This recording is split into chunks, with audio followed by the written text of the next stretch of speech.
26 তারিখ দুপুর 12:45 ঘটিকার সময় ভিকটিম টিটু সর্দার এবং তার লোকজন নিয়ে এই যে ভিকটিমের সন্ধান করে এবং এক পর্যায়ে তারা জনৈক মেসুউদ্দিন মোল্লার বাড়ির পূর্ব পাশের বসতঘরে বাথরুমের সেফটি ট্যাঙ্কের ঢাকনাটির অবস্থান তাদের দেখে একটু সন্দেহ হলে তারা ঢাকনাটি উঠায় এবং ঢাকনাটি উঠিয়ে তারা দেখতে পায় যে এখানে ভিকটিম তো এবার লাশ রক্ষিত আছে, নিমজ্জিত অবস্থায় আছে। তো এই ঘটনার পরপরই যখন থানা পুলিশকে খবর দেওয়া হয়, তো আমাদের থানা পুলিশের একটি টিম ঘটনাস্থলে উপস্থিত হয় এবং ভিকটিম তো এবার লাশ সেই সেফটি ট্যাঙ্ক থেকে উদ্ধার করে আয়েশা খাতুনকে অ্যারেস্ট করি আমরা, অর্থাৎ ওই ভিকটিমের চাচি হয়, তারপরে হলো নাসিমা বেগম, আর হলো আসিফ ব্যাপারী। এই তিনজনকে আমরা প্রথমে নিয়ে আসি। তো নিয়ে আসার পরে আমরা নাসিমা বেগম বিজ্ঞ আদালতে একটি কার্যবিধি 164 ধারায়, ফৌজদারি কার্যবিধি 164 ধারায় একটি জবানবন্দি প্রদান করে এবং সেখানে সে হত্যাকাণ্ড ঘটনা সম্পর্কে বেশ কিছু তথ্য আমাদেরকে দিয়েছে এবং এক পর্যায়ে আমরা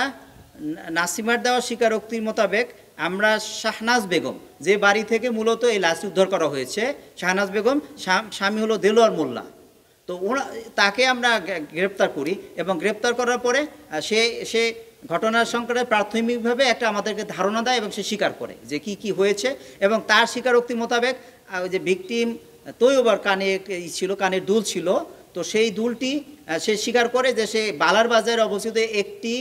স্বর্ণের দোকানে সেটি বিক্রি করে দিয়েছে 18,300 টাকায়। মূলত এই যে আয়েশা খাতুনের সাথে আয়েশা খাতুন স্বামী শাহান শাহ, এর সাথে এই যে টিটু মাতবর, এদের একটা পারিবারিক একটি দ্বন্দ্ব আছে এবং পূর্ব থেকে এদের ঝামেলা ছিল বিভিন্ন বিষয় নিয়ে। তো এইটা একটা ক্ষোভ ছিল এবং একই সাথে এই যে শাহনাজ বেগম যার বাড়িতে খুন হয়েছে, এরা পরিকল্পনা করে মূলত এই যে 24 তারিখে এই ঘটনাটি ঘটায়। 24 তারিখ সন্ধ্যার কিছুক্ষণ আগে একে ভিকটিম তৈবাকে তারা হত্যা করে এবং হত্যা করে এক পর্যায়ে লাশ সেফটি ট্যাঙ্কের ভিতরে ফেলে দেয়। আমরা এই মামলাটি অত্যন্ত গুরুত্ব দিয়ে এবং একটি চাঞ্চল্যকর এবং ক্লুলেস হত্যাকাণ্ড এবং একই সাথে এখানে ভিকটিম হল নাবালিকা, একেবারে অল্প বয়স্ক, 6 বছর বয়স, তার বিষয়টিকে আমরা মাথায় রেখে আমরা তদন্ত করেছি।